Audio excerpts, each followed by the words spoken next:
He's sort of castling by hand, as we call it. You know, moving his king out of the way. He'll put his king on g7 probably.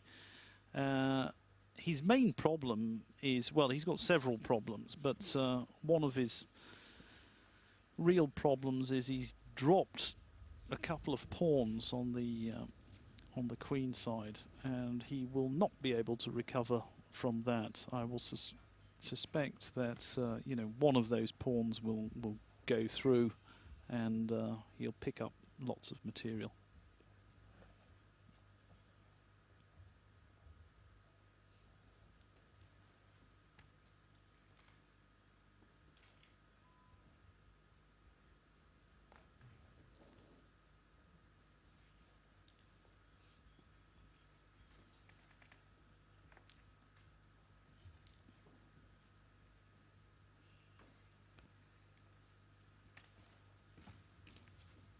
Yeah. Essentially, he's just material down. I mean, sort of. There's no checkmate imminent, but in fact, Black's going to pick up a bishop there. But he's still rook for a knight down and some pawns. So this is really a forlorn battle. Yeah, he's played this knight d4 move as I had suggested, and this is very interesting indeed, because actually Black has a couple of threats. He has a couple of threats to the well, first of all, he has a direct threat to the bishop on e2, and also he has some ideas of maybe dropping his knight back to f5, which would also be a very clever idea. So he's offering the exchange of pieces, and if he manages to exchange enough pieces, some minor pieces and maybe the rooks, he will find that his king is no longer vulnerable. I mean, Kasparov simply will not have enough material to deliver checkmate, so he'll be able to cover those weaknesses. So this is a very, very good plan indeed. He's really played some excellent moves. I've not liked these pawn advances, but other than that, I've been highly impressed.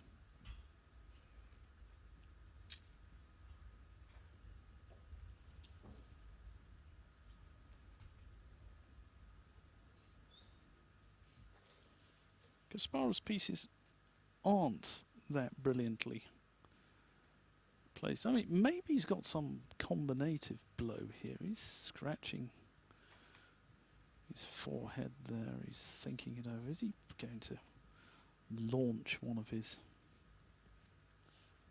devastating attacks, for which he is renowned? I can tell you, when you're giving a simul like this, there are all sorts of things bother you. And I mean, you think he's just concerned about, you know, the position in front of him. You forget that he's been standing on his feet for the last, however long it is, quite some time. And this sort of physical fatigue and playing under hot lights starts to affect your concentration after a while. And particularly, again, if you are determined, as he is, to get 100% score. I mean, I don't bother about such things. I play stronger opposition than Garry Kasparov in simultaneous exhibitions, but he sets this limit because he's so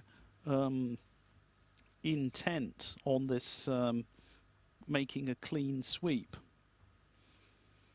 The other evening, I had dinner with him. I was asking him about this. I said, well, Garry, I played an exhibition in Nicaragua where the average of my opposition was higher than the maximum of your opposition here. I said, you know, you're a better player than me. You're the greatest player in history. And yet still I was able to score 95%. So can't you raise the limit? And that was the question I asked at the beginning. I hope he will do something next time.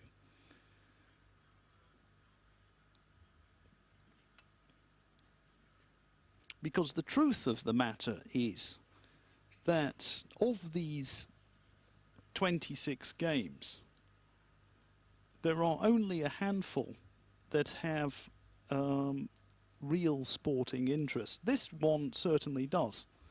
Black is playing, you know, great chess here. I mean, for an amateur player to be putting up stern resistance like this is highly, highly impressive. And you can see he's there playing with his chin. That's a simple move. He's made a simple capture, and the position is easing for Black.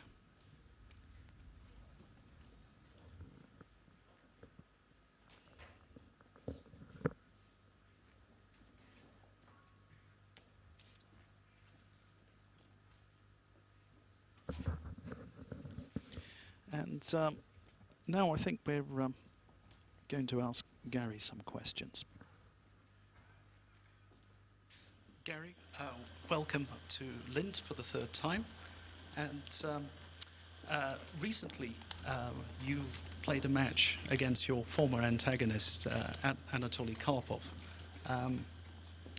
And you crushed him quite convincingly. At the age of 58, isn't he a little bit old for you? Look, as we know, age is not the most decisive factor in chess. We all looked at amazing performances of Viktor Korchnoi, who played great chess even in his 60s and sometimes in his 70s. But I think Karpov is a bit tired now, and he's not as dedicated to the game of chess as before. So the key factor for the game of chess is dedication. You started a fascinating collaboration recently with the Norwegian teenager Magnus Carlsen, who has now moved up to #2 in the world rankings. Do you see Magnus, does he have something of Garry Kasparov in his play, and do you see him becoming the next world champion? Oh, he has huge potential, probably more of Anatoly Karpov in his game, but because of his, he's very fond of playing more quiet positional chess. But it's about an ability to play great chess, and I think that with enough determination and discipline and dedication, I think he has a unique opportunity to be the first Western-born player after Bobby Fischer to become undisputed #1 in the world of chess for quite a while. What do you think of the level of Belgian players? Definitely chess was not the most popular game in this country, and we all expect that, you know, things will change, and I'm very, very happy that this event is established now as a tradition, and I hope that this televised show will convince parents that chess could be a good game for their kids to study, and also will help to establish chess traditions that will inevitably bring the chess playing level in Belgium to a new heights. You impose a strict limit on the strength of your opposition here. On the previous 2 occasions you've been here, you've won all your games. Isn't it about time you slightly raise that limit to make it a fairer fight? Look,